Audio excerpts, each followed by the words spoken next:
Thank you for joining Tea Leaves Tea, where hopefully all eyes are on me. Tonight I'm actually sipping on some tea I brewed, y'all. And it doesn't taste bad. I actually get these teas from my local grocery store.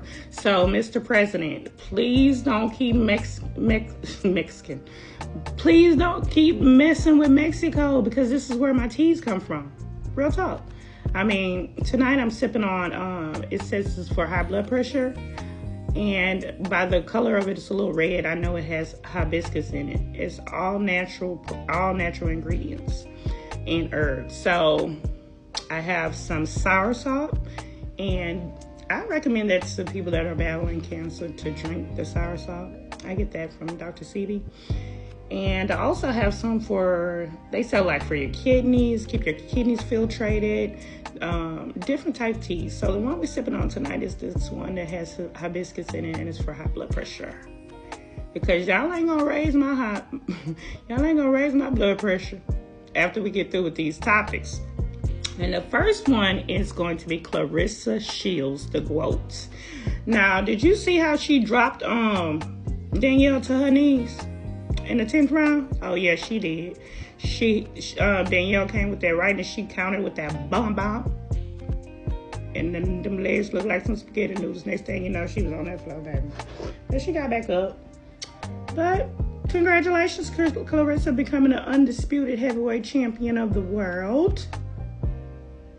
Now, when it comes to the love life aspect, which has been taking like the forefront, I think overshadowing a lot of accolades that you've accomplished recently,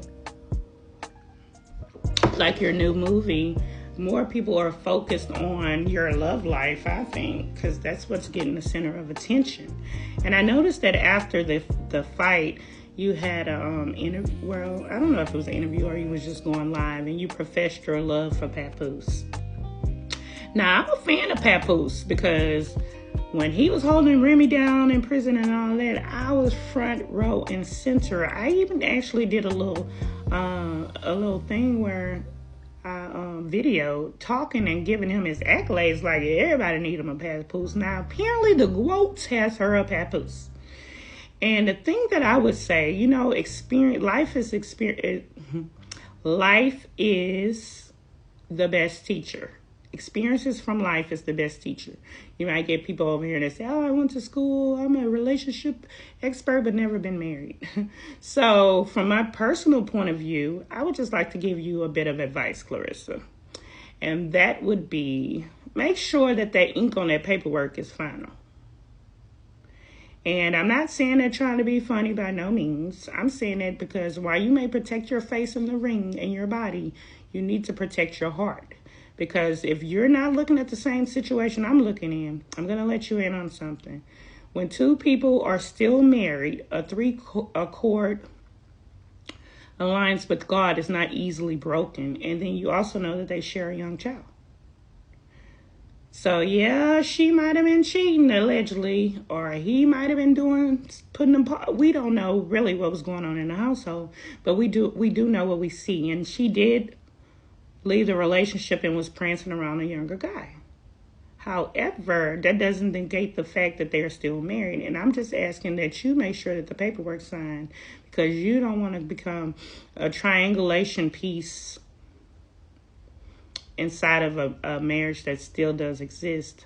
Like I said, I've experienced that, and it wasn't no easy rodeo. And yes, she had walked off and what have you, but that didn't negate the fact that they were still married and I was still married, so we had a double jeopardy. But at the end of the day, love won. But you're going to take the easy way. I would get the divorce straight off the bat. I wouldn't even be trying to play around with that, because, anything can happen. And if you profess your love, and if he loves you the way you love him, baby, it shouldn't be a problem. But don't allow the messiness of what's going on in the relationship overshadow so many great things that you're doing. Like I said, your movie, You're the undisputed heavyweight champion of the world. I thought it was cool the way he came out and supported you, and he rapped while you came out and did your thing. Oh, and to all the haters that keep speaking up on this lady about she need a stylist, go get somebody to style you. Oh, you don't have the bag that the Gwoat has, huh? I'm pretty sure with all the money she makes, if she needed a stylist or wanted one, she's freely to do that. Y'all just so used to everybody got to look like everybody else and everybody got to wear what everybody else to be cool. No. Those are followers. You have few leaders. Which brings me right over to Kanye. Now, Clarissa came out with that Fendi, baby. And when she busted that joker open, she had that bikini, that black bikini that set it off. I thought it was very cute. And then you showed us that you still that roughneck. You get business done. You rock the Timberlands. But people wasn't seeing all that. They used to this posh, blue. Everybody got to look like each other. No. So when you dropped your coat, baby, you were naked like Kanye's wife.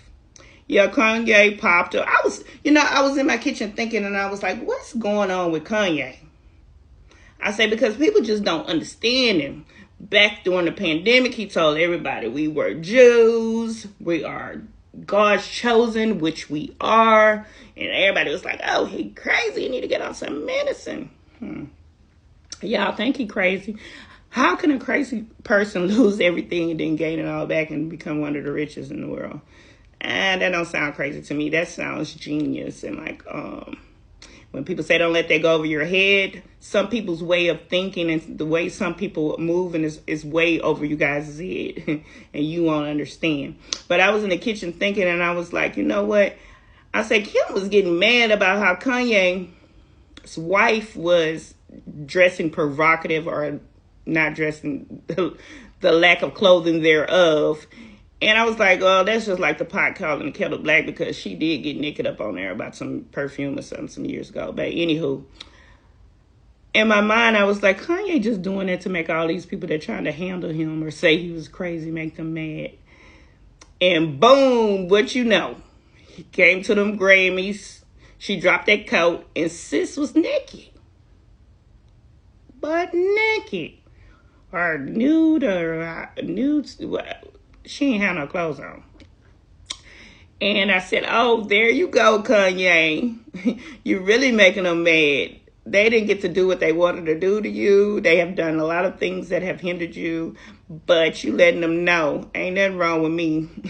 And it just reminded me of that slave block when our moms and our sisters and our aunties, cousins had to stand up there in shame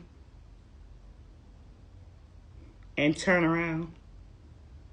Turn back around. Let me see your teeth. Let me see how strong you is. That's what that reminded me of. So I was like, okay, Kanye.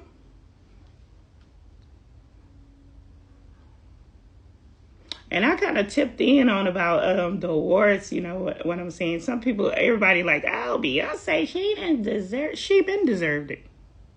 She deserved it years ago. But we all know that these Grammy Awards and all these accolades, if they don't include you and you're not inclusive in all other things, what makes you think that you're going to be treated fair at the Grammys? I'm just saying. Or what makes you think you're going to get treated fairly if we have to fight for everything or work 10 times harder? What makes you think? Yeah, we're waiting on the day that the switch comes on, but it looks like it's happening sooner than later. Yeah. Looks like it's happening sooner or later. But one more thing I wanted to touch on before I let go is the fact that Chris Sales, Queen Naija, and Clarence have me so vested. I mean, my mom them used to watch soap operas, all my children and all that back in the day. And I'm on this. Chris Sales, Queen Naija. I mean, I used to live in Channelview. So that's where Queen and Chris used to live, and that's where they started. And all I have to say is, Clarence, if you don't want Queen and you don't want to marry her, let her know. Because I'm tired at this point. And hey ho to Chris, keep doing your thing. You got the comeback of the year, bro. The comeback of the year. All right, y'all, let me sip on my tea. Be good.